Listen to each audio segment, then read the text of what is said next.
Évangile de Jésus-Christ selon saint Marc, chapitre 7, versets 1 à 8, 14 à 15 et 21 à 23.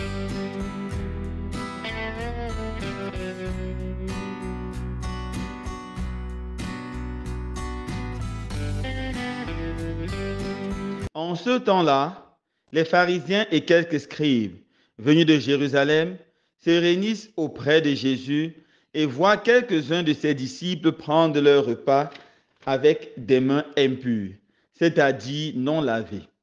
Les pharisiens, en effet, comme tous les Juifs, se lavent toujours soigneusement les mains avant de manger, par attachement à la tradition des anciens. Et au retour du marché, ils ne mangent pas avant de s'être aspergés d'eau. Et ils sont attachés encore par tradition à beaucoup d'autres pratiques. Lavage des coupes, des carafes et des plats. Alors les pharisiens et les scribes demandèrent à Jésus, pourquoi tes disciples ne suivent-ils pas la tradition des anciens? Ils prennent leur repas avec des mains impures. Jésus leur répondit, Isaïe a bien prophétisé à votre sujet. Hypocrite, ainsi qu'il est écrit, ce peuple m'honore des lèvres, mais son cœur est loin de moi. C'est en vain qu'ils me rendent un culte. La doctrine qu'ils enseignent ne sont que des préceptes humains. Vous aussi, vous laissez de côté le commandement de Dieu pour vous attacher à la tradition des hommes. Appelant de nouveau la foule, il leur disait, écoutez-moi tous et comprenez bien. Rien de ce qui est extérieur à l'homme et qui entre en lui ne peut le rendre impur, mais ce qui sort de l'homme, voilà ce qui rend l'homme impur. Il disait encore à ses disciples à l'écart de la foule, c'est du dedans du cœur de l'homme que sortent les pensées perverses, inconduite, vol, meurtre, adultère, cupidité, méchanceté, fraude, débauche, envie, diffamation, orgueil et démesure. Tout ce mal vient du dedans et rend l'homme impur. Acclamons la parole de Dieu. Louange à toi, Seigneur Jésus.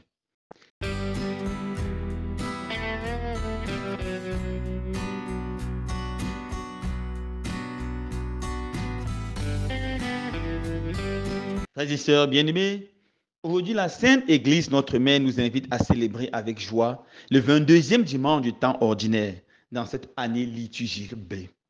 Dans l'évangile de ce jour, Jésus nous interpelle sur la droiture du cœur, sur la pureté du cœur. Tout commence par un incident. Les pharisiens et les scribes se rendent compte que les disciples de Jésus prennent leur repas sans se laver soigneusement les mains. Notons ici qu'il ne s'agit pas d'une loi hygiénique, car il est bon de se laver les mains avant de manger pour éviter des maladies telles que la dysenterie, le corona, etc., etc. Ici, il est question de rite. Ça veut dire quoi? Les Juifs pensaient que lorsqu'ils sont dans la cour, dans la rue, ils entrent en contact avec des païens. Lorsqu'ils touchent un païen, ils deviennent impurs. Lorsqu'ils vont au marché, ils peuvent acheter quelque chose chez un païen. Lorsqu'ils touchent un païen ou un objet touché par un païen, il devient impur. Ils peuvent marcher quelque part et touchent un tombeau, alors ils deviennent impurs. Ils peuvent manger un aliment tel que le porc qui était interdit par la loi, alors ils deviennent impurs. Alors pour se purifier, ils devaient se laver les mains, ils devaient s'asperger avec de l'eau lorsqu'ils rentrent d'un repas, etc., etc. Ils avaient beaucoup de pratiques de ce genre. Alors les disciples de Jésus se sentent libres et ne pratiquent pas cela. Les pharisiens voient et s'énervent et interpellent Jésus. Regarde, tes disciples ne pratiquent pas la loi. Ils prennent leur repas étant impurs. Ils rentrent du marché, ils ne se purifient pas. Il faut les réprimander. Mais Jésus ne réprimande pas ses disciples car il sait que c'est lui qui a rendu ses disciples libres de ces pratiques extérieures. Jésus profite pour donner un enseignement fondamental sur ce qui est intérieur, ce qui plaît à Dieu. Jésus dit, vous avez abandonné la loi ou le commandement de Dieu pour vous attacher sur les rites et sur les traditions des hommes. Le commandement de Dieu est simple. Aime le Seigneur ton Dieu de tout ton cœur, de toute ton âme, de toute ta force, de tout ton esprit. Et aime ton prochain comme toi-même. Voilà les deux commandements qui résument toute la loi du Seigneur, toute la Torah et tous les prophètes. Aimer Dieu à la folie et aimer son prochain comme soi-même. Cet amour de Dieu vient du cœur. et doit simplement être exprimé de façon extérieure et jamais le contraire.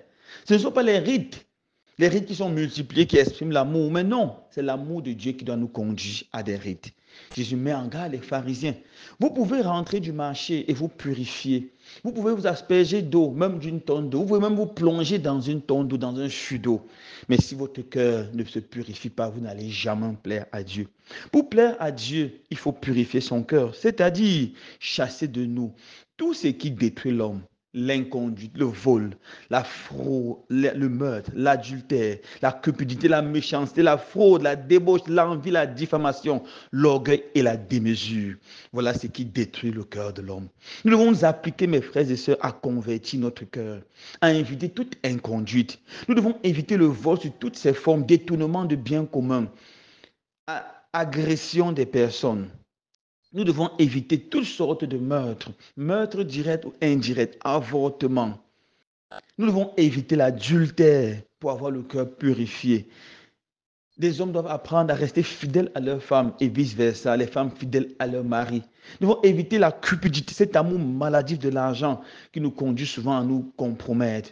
Nous devons éviter la méchanceté et apprendre à avoir un cœur bon, vouloir le bien de l'autre. Nous devons éviter la fraude sous toutes ses formes, la fraude préélectorale. Certaines personnes inscrivent et ne donnent pas rapidement les récépissés. C'est dangereux, ça c'est une fraude préélectorale. Nous devons éviter la fraude électorale et fraude sous toutes ses formes. Fraude dans nos marchés. Faisons attention, faisons attention. La débauche. Certaines personnes vont de femme en femme ou d'homme en homme. C'est terrible. Voilà ce qui rend impur.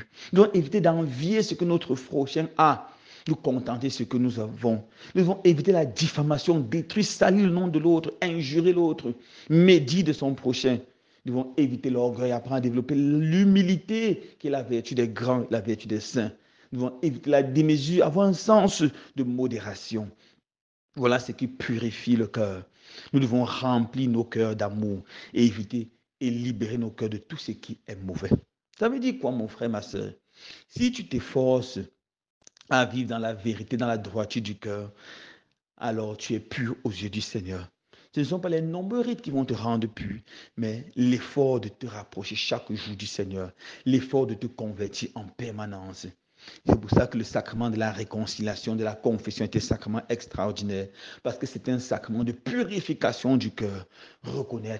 Commencer par un examen de conscience profond, reconnaître son péché, le confesser, accueillir le pardon dans la foi et rentrer totalement renouvelé, purifié, sanctifié. Voilà ce qui importe le plus au Seigneur. Et pour nous les chrétiens d'aujourd'hui, est-ce que cette parole nous parle?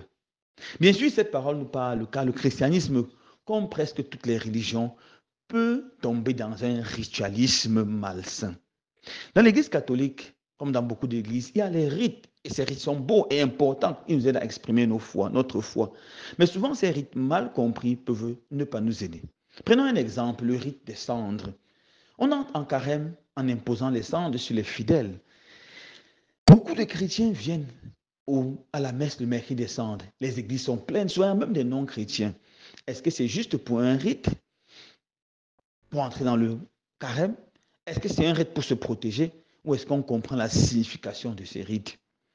Si tu assistes au rite des cendres sans comprendre la signification, tu as perdu ton temps.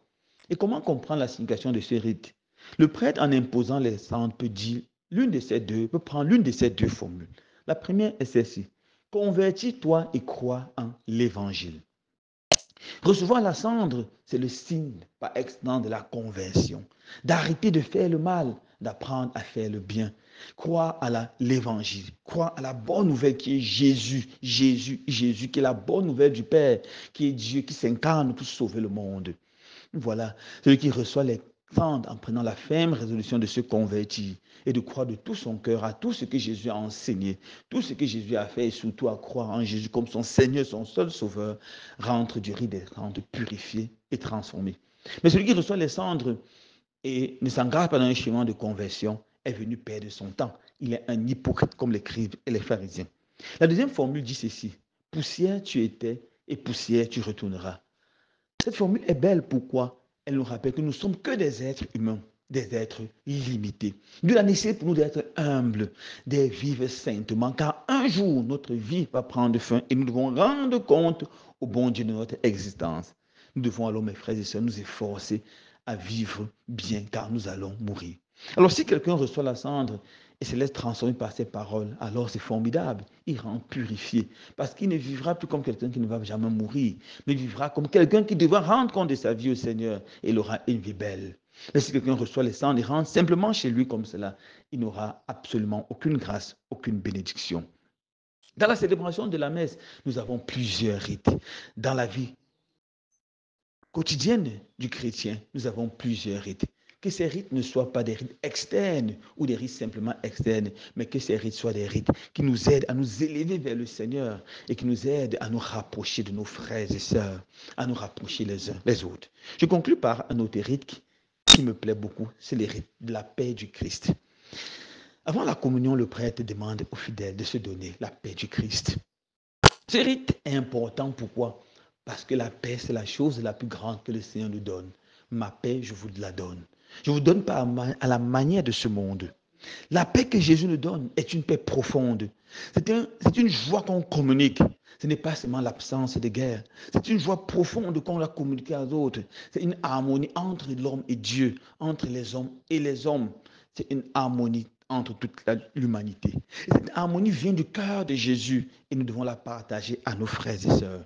Alors pendant la paix du Christ, si on regarde notre frère dans les yeux, en souriant, on le salue, on l'embrasse, en disant tu es mon frère. Nous sommes tous les fils d'un même père.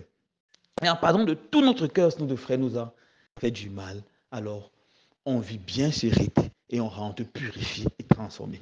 Mais si on salue nos frères sans les regarder de façon désintéressée, sans avoir aucun désir de changement, de repentir, de réconciliation et même de pardon, alors nous perdons nos temps. Nous sommes comme les scribes et les pharisiens. Nous ne sommes pas différents des scribes et des pharisiens. Nous ne sommes que des petits hypocrites. Que le Seigneur donne la grâce de pouvoir vivre notre vie chrétienne en mettant pour priorité la pureté du cœur, en nous occupant de ce qui plaît le plus au Seigneur, ce qui touche, transforme et sanctifie les cœurs, touche, transforme et sanctifie nos vies. Que le Seigneur nous bénisse et nous donne la grâce d'être chaque jour des hommes qui le cherchent avec un cœur purifié et un cœur sanctifié. Loué soit Jésus-Christ.